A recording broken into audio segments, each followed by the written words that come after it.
ಮಕ್ಕಳೇ, ಈ ದಿನ ನಾವು ಅರ್ಥಾಲಂಕಾರದಲ್ಲಿ ಮತ್ತೊಂದು ರೂಪಕಾಲಂಕಾರವನ್ನು ನೋಡೋಣ. ರೂಪಕಾಲಂಕಾರ ಅಂತಂದರೆ ಯಾವುದೇ ಭೇದ ಇಲ್ಲದೆ ಇರುವಂತಹ ಅಂಶ ಅಂದರ್ಥ. ಉಪಮೇಯ ಮತ್ತು ಉಪಮಾನಗಳಲ್ಲಿ ಯಾವುದೇ ರೀತಿಯಾದಂತಹ ಬೇರೆ ಆಗದಲೆ ಅವೆರಡು ಒಂದೇ ಎಂಬುವಂತಹ ಒಂದು ಕಲ್ಪನೆ ಇದ್ದರೆ ಅದನ್ನು ರೂಪಕಾಲಂಕಾರ ಅಂತ ಕರಿತೀವಿ. ಅಂದರೆ ಉಪಮೇಯ ಮತ್ತು ಉಪಮಾನಗಳು ಬೇರೆ ಬೇರೆ ಅಲ್ಲ, ಅವೆರಡೂ ಒಂದೇ ಎಂಬ ಅಭೇದ ಕಲ್ಪನೆ ಇದ್ದರೆ ಅದನ್ನು ರೂಪಕಾಲಂಕಾರ ಅಂತ ಕರಿತೀವಿ. ಮತ್ತೊಂದು ಸಾರಿ, ಉಪಮೇಯ ಮತ್ತು ಉಪಮಾನಗಳು ಬೇರೆ ಬೇರೆಯಲ್ಲ, ಅವೆರಡು ಒಂದೇ ಎಂಬ ಅಭೇದ ಕಲ್ಪನೆ ಇದ್ದರೆ ಅದನ್ನು ರೂಪಕಾಲಂಕಾರ ಅಂತ ಕರಿತೀವಿ. ಈಗ ಉದಾಹರಣೆಗೆ, ಆ ಕಣ್ಣಿಗೆ ಈ ಕಣ್ಣು, ಈ ಕಣ್ಣಿಗೆ ಆ ಕಣ್ಣು. ಅಂದರೆ ಈ ಕಣ್ಣಿಗೆ ಈ ಕಣ್ಣೇ ಸಮ, ಈ ಕಣ್ಣು ಬಿಟ್ರೆ ಈ ಕಣ್ಣೇ ಸಮ. ಅಂದರೆ ಅವೆರಡೂ ಕೂಡ ಬೇರೆ ಬೇರೆಯಲ್ಲ, ಅವೆರಡು ಒಂದೇ ಎಂಬಂತಹ ಅಭೇದ ಕಲ್ಪನೆಯನ್ನ ಇಲ್ಲಿ ನಾವು ನೋಡ್ತೀವಿ. ಸೀತೆಯ ಮುಖ ಕಮಲ ಅರಳಿತು. ಇನ್ನೊಂದು ಉದಾಹರಣೆ ನೋಡೋದಾದ್ರೆ, ಸೀತೆಯ ಮುಖ ಕಮಲ ಅರಳಿತು. ಸೀತೆಯ ಮುಖ ಬೇರೆಯಲ್ಲ, ಕಮಲ ಬೇರೆಯಲ್ಲ ಅನ್ನುವಂತಹ ಭಾವನೆಯಲ್ಲಿ ಇಲ್ಲಿ ಕವಿ ಈ ವಾಕ್ಯವನ್ನು ರಚಿಸಿದ್ದಾನೆ. ಅದರಿಂದ ಅಭೇದ ಕಲ್ಪನೆ ಎಲ್ಲಿದೆಯೋ, ಎರಡು ವಸ್ತುಗಳಿಗೆ ಅಭೇದ ಕಲ್ಪನೆ ಎಲ್ಲಿದೆಯೋ ಅದನ್ನು ರೂಪಕಾಲಂಕಾರ ಅಂತ ಕರಿತೀವಿ. ಮತ್ತೊಮ್ಮೆ ಇದರ ವ್ಯಾಖ್ಯೆ, ಉಪಮೇಯ ಮತ್ತು ಉಪಮಾನಗಳು ಬೇರೆ ಬೇರೆಯಲ್ಲ, ಅವೆರಡು ಒಂದೇ ಎಂಬ ಅಭೇದ ಕಲ್ಪನೆ ಇದ್ದರೆ ಅದನ್ನು ರೂಪಕಾಲಂಕಾರ ಅಂತ ಕರಿತೀವಿ. ಈಗ ಹಾಸ್ಯವಾಗಿ ನಮ್ಮ ಮಾಸ್ಟರ್ ಹೇಳ್ತಾ ಇದ್ರು, ಐಶ್ವರ್ಯ ರೈ ಬೇರೆಯಲ್ಲ, ನನ್ನ ಹೆಂಡತಿ ಬೇರೆಯಲ್ಲ. ಐಶ್ವರ್ಯ ರೈ ಹಾಗೇನೆ ನನ್ನ ಹೆಂಡತಿನೇ ಐಶ್ವರ್ಯ ರೈ ಥರ, ಐಶ್ವರ್ಯ ರೈ ನನ್ನ ಹೆಂಡತಿ ಥರ ಅನ್ನುವಂಥ ಕಲ್ಪನೆಯನ್ನು ಹೇಳ್ತಾ ಇದ್ರು. ಅಂದರೆ ಐಶ್ವರ್ಯ ರೈ ಈಕ್ವಲ್ ಟು ನನ್ನ ಹೆಂಡತಿ ಈಕ್ವಲ್ ಟು ಐಶ್ವರ್ಯ ರೈ. ಅಂದರೆ ಅಭೇದ ಕಲ್ಪನೆಯನ್ನು ಅಲ್ಲಿ ಹಾಸ್ಯವಾಗಿ ಹೇಳೋದ್ರ ಮೂಲಕ ನಮಗೆ ರೂಪಕಾಲಂಕಾರವನ್ನು ಕಲಿಸಿದ್ರು. ಸೊ ಇಲ್ಲಿ ನಾವು ನೋಡುವಂತಹ ವಿಚಾರ ಏನು ಅಂದರೆ, ಅಭೇದ ಕಲ್ಪನೆಯನ್ನ ಕವಿ ವಸ್ತುಗಳಲ್ಲಿ ಎಲ್ಲಿ ನೋಡ್ತಾನೋ ಅದನ್ನು ರೂಪಕಾಲಂಕಾರ ಅಂತ ಕರಿತೀವಿ. ಈಗ ಪರೀಕ್ಷಾ ದೃಷ್ಟಿಯಲ್ಲಿ ರೂಪಕಾಲಂಕಾರವನ್ನು ಹೇಗೆ ಸಮನ್ವಯ ಮಾಡೋದು ಅನ್ನೋದನ್ನು ನೋಡೋಣ. ಉಪಮೇಯ, ಉಪಮಾನ ಜೊತೆಗೆ ಸಮನ್ವಯ ಹಾಗೂ ಲಕ್ಷಣ ಮತ್ತು ಅಲಂಕಾರ, ಈ 5 ವಿನ್ಯಾಸಗಳಿಂದ ಕೂಡಿದಂತಹ ಒಂದು ಪಟ್ಟಿಯನ್ನು ನಾವು ಹಾಕೊಳ್ತೀವಿ. ಈಗ ಒಂದು ಪ್ರಶ್ನೆಯನ್ನು ಹಾಕೊಳ್ಳೋಣ. ಮಾರಿಗೌತಣವಾಯ್ತು ನಾಳಿನ ಭಾರತವು. ಮಾರಿಗೌತಣವಾಯ್ತು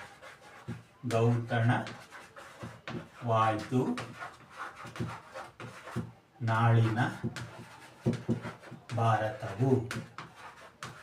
ಇದು ಕುಮಾರವ್ಯಾಸ ಕೃತಿಯಲ್ಲಿರುವಂತಹ, ವ್ಯಾಸಭಾರತ ಕೃತಿಯಲ್ಲಿರುವಂತಹ ಒಂದು ಅತ್ಯುತ್ತಮವಾದಂತಹ ಒಂದು ವಾಕ್ಯ. ಇಲ್ಲಿ ಕುಮಾರವ್ಯಾಸ ತನ್ನ ಕಾವ್ಯದಲ್ಲಿ ಹೆಚ್ಚಾಗಿ ರೂಪಕಾಲಂಕಾರವನ್ನೇ ಬಳಸಿರೋದ್ರಿಂದ ಅವನನ್ನು ರೂಪಕ ಸಾಮ್ರಾಜ್ಯ ಚಕ್ರವರ್ತಿ ಅಂತಲೂ ಕೂಡ ಕರಿತೀವಿ. ಈ ರೂಪಕ ಸಾಮ್ರಾಜ್ಯ ಚಕ್ರವರ್ತಿಯಾದಂತಹ ಕುಮಾರವ್ಯಾಸ ಬರೆದಿರುವಂತಹ ಕುಮಾರವ್ಯಾಸ ಭಾರತ, ಗದಗಿನ ಭಾರತ ಅಥವಾ ಕುಮಾರವ್ಯಾಸ ಭಾರತದಲ್ಲಿ ಈ ವಾಕ್ಯ ಬರ್ತದೆ. ಮಹಾಭಾರತದ ಯುದ್ಧ ಸಂದರ್ಭ ಇದು. ನಾಳೆ ನಡೆಯುವಂತಹ ಮಹಾಭಾರತ ಯುದ್ಧದಲ್ಲಿ ನನ್ನ ಶಕ್ತಿಯನ್ನು ತೋರಿಸ್ತೀನಿ ಅಂತ ಹೇಳುವಂತಹ ಕರ್ಣನ ಮಾತಿನ ಹಿನ್ನೆಲೆಯಲ್ಲಿ ಇದರ ಭಾವಾರ್ಥ ಇಷ್ಟೇ. ನಾಳೆ ನಡೆಯುವಂಥ ಮಹಾಭಾರತ ಯುದ್ಧದಲ್ಲಿ ಮಾರಮ್ಮನ ಹಬ್ಬಕ್ಕೆ ಹೇಗೆ ಬಲಿಯನ್ನು ಕೊಡ್ತಾರೋ, ಲೆಕ್ಕವಿಲ್ಲದಷ್ಟು ಬಲಿಯನ್ನು ಕೊಡ್ತಾರೋ, ಹಾಗೆ ನಾನು ಲೆಕ್ಕವಿಲ್ಲದಷ್ಟು ಸೈನಿಕರನ್ನು ಕೊಲ್ತೀನಿ ಅಂತ ಅಂದ್ಬಿಟ್ಟು ಈ ಒಂದು ರೂಪಕಾಲಂಕಾರವನ್ನು ಬಳಸ್ತಾನೆ ಕುಮಾರವ್ಯಾಸ. ಸೊ ಇಲ್ಲಿ ರೂಪಕಾಲಂಕಾರದಲ್ಲಿ ನಾವು 5 ಹಂತಗಳಿರುವಂತಹ ವಿನ್ಯಾಸವನ್ನು ಹಾಕೊಳ್ತೀವಿ. ಮೊದಲನೇದಾಗಿ ಅಲಂಕಾರ, ಎರಡನೇದು ಲಕ್ಷಣ, ಮೂರನೇದು ಉಪಮೇಯ, ನಾಲ್ಕನೇದು ಉಪಮಾನ, 5ನೇ ಹಂತ ಸಮನ್ವಯ.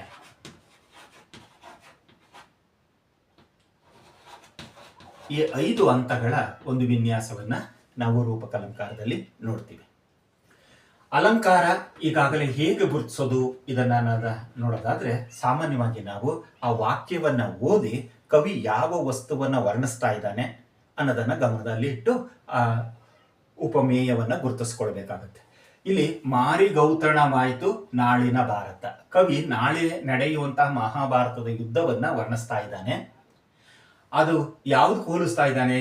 ಮಾರಮ್ಮನ ಹಬ್ಬಕ್ಕೆ ಅಥವಾ ಮಾರಮ್ಮನ ಔತಣಕ್ಕೆ ಯಾವ ರೀತಿ ಬಲಿಯನ್ನ ಕೊಡ್ತಾರೆ ಅದಕ್ಕೆ ಹೋಲಿಸ್ತಾ ಇದ್ದಾನೆ. ಮಹಾಭಾರತ ಯುದ್ಧದಲ್ಲಿ ಈತ ಸೈನಿಕರನ್ನ ತಲೆ ಕಡಿಯುವಂತಹ ಕೊಲ್ಲುವಂತಹ ದೃಶ್ಯವನ್ನ ಮಾರಮ್ಮನ ಹಬ್ಬದಲ್ಲಿ ನಡೆಯುವಂತಹ ಬಲಿಗೆ ಹೋಲಿಸಿದ್ದಾನೆ.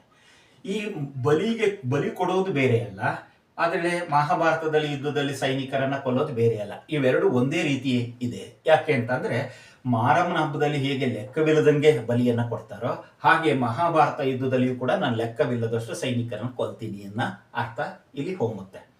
ಅದರಿಂದ ಇಲ್ಲಿ ಈ ರೀತಿ ಅಭೇದ ಕಲ್ಪನೆ ಇರೋದ್ರಿಂದ ಇದನ್ನ ನಾವು ರೂಪಕಾಲಂಕಾರ ಅಂತ ಕರಿತೀವಿ. ರೂಪಕಾಲಂಕಾರ ಅಂತ ಬರೀಬೇಕು. ಇನ್ನು ಲಕ್ಷಣ ಅಂದ್ರೆ ರೂಪಕಾಲಂಕಾರದ ವ್ಯಾಖ್ಯೆಯನ್ನ ನಾವು ಹಿಂದೆ ನೋಡಿದಂತೆ ಅದನ್ನು ಬರೆಯೋದು ಏನು? ಉಪಮೇಯ ಮತ್ತು ಉಪಮಾನಗಳು ಬೇರೆ ಬೇರೆಯಲ್ಲ, ಅವೆರಡು ಒಂದೇ ಎಂಬ ಅಭೇದ ಕಲ್ಪನೆ ಇದ್ದರೆ ಅದನ್ನ ರೂಪಕಾಲಂಕಾರ ಅಂತ ಕರಿತೀವಿ. ಅದನ್ನ ಇಲ್ಲಿ ಬರೀಬೇಕು. ಉಪಮೇಯ ಮತ್ತು ಉಪಮಾನಗಳು ಬೇರೆ ಬೇರೆಯಲ್ಲ, ಅವೆರಡು ಒಂದೇ ಎಂಬ ಅಭೇದ ಕಲ್ಪನೆ ಇದೆ, ಅದನ್ನು ನಾವು ರೂಪಕಾಲಂಕಾರ ಅಂತ ಬರಿತೀವಿ. ಇಲ್ಲಿ ಕವಿ ನಾಳಿನ ಭಾರತವನ್ನು ವರ್ಣಿಸ್ತಾ ಇರೋದ್ರಿಂದ ಉಪಮೇಯ ನಾಳಿನ ಭಾರತ, ನಾಳಿನ ಭಾರತ. ಉಪಮಾನ ಮಾರಿ ಗೌತಣ, ಮಾರಿ ಗೌತಣ. ಇನ್ನು ಸಮನ್ವಯ ಹೇಗೆ ಮಾಡೋದು ಅಂತಂದ್ರೆ, ಉಪಮೇಯ ಮತ್ತು ಉಪಮಾನಗಳನ್ನ ವಾಕ್ಯ ರೂಪದಲ್ಲಿ ಬರೆದ್ರೆ ಅದೇ ಸಮನ್ವಯವಾಗುತ್ತದೆ. ಉಪಮೇಯವಾದ ನಾಳಿನ ಭಾರತವು ಉಪಮಾನವಾದ ಮಾರಿಗೌತಣವು ಬೇರೆ ಬೇರೆಯಲ್ಲ, ಅವೆರಡು ಒಂದೇ ಎಂಬ ಅಭೇದ ಕಲ್ಪನೆ ಇದೆ, ಆದ್ದರಿಂದ ಇದು ರೂಪಕಲಂಕಾರ ಅಂತ ಬರೀಬೇಕಾಗುತ್ತೆ. ಉಪಮೇಯವಾದ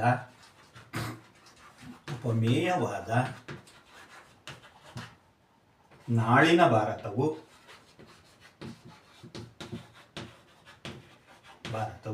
ಉಪಮಾನವಾದ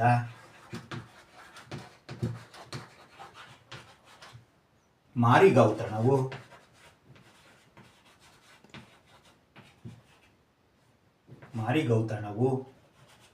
ಬೇರೆ ಬೇರೆಯಲ್ಲ,